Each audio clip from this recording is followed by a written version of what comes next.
let's start this video with a hot take. I don't really get it when people say that they hate a specific camera brand just because they don't like the menu system of that camera. Let me explain. The first camera that I had was Sony a6500. It was APS-C, it was 8-bit, and there are some limitations, although it is a decent camera. Sometimes when you want to get around those limitations of your camera, you gotta go into like nitty-gritty of the settings, like which picture profile is gonna give you the cleanest image, or do you even want a clean image? If not, then how do you use which picture profile to actually get the result that you want?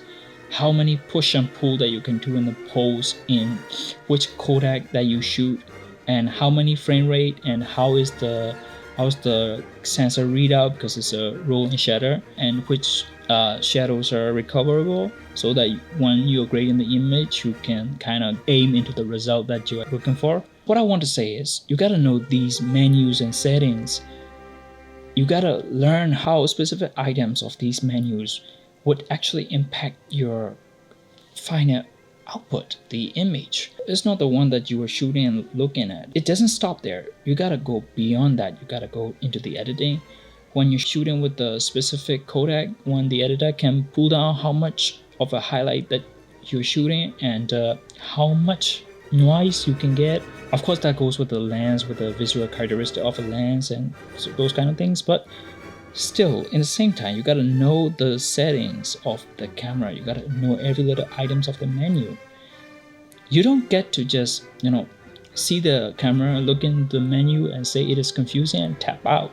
I mean, it is okay to just go into the system that you actually like, but I'm usually on a limited budget, so sometimes some of the equipment that I need are not there. And as I said, the camera, the A6500, it was the only one that I had. So I have to know the camera really well to actually boost the quality of the shoot with the limited budget.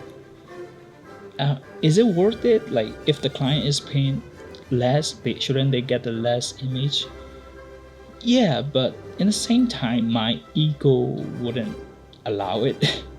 And in my opinion, I think it is like paying your dues. It's like walking out with a composition, which composition you like, which specific like framing is you, and those kind of things, but with the technical side. Because filmmaking and photography, in my opinion, is also an art form based on the science, and you gotta know the science a little bit to elevate your art.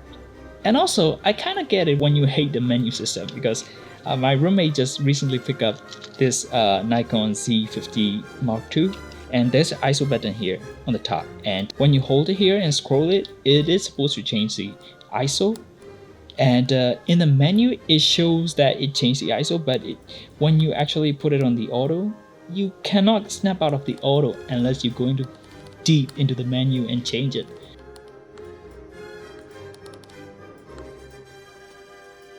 So I kind of get it, but in the same time, you gotta go through these menus to get the most out of it. So yeah, I don't know if I have a good point or not, but I just would like to send it out to the world. As of today, my name is Happy, and I hope you are too. Peace.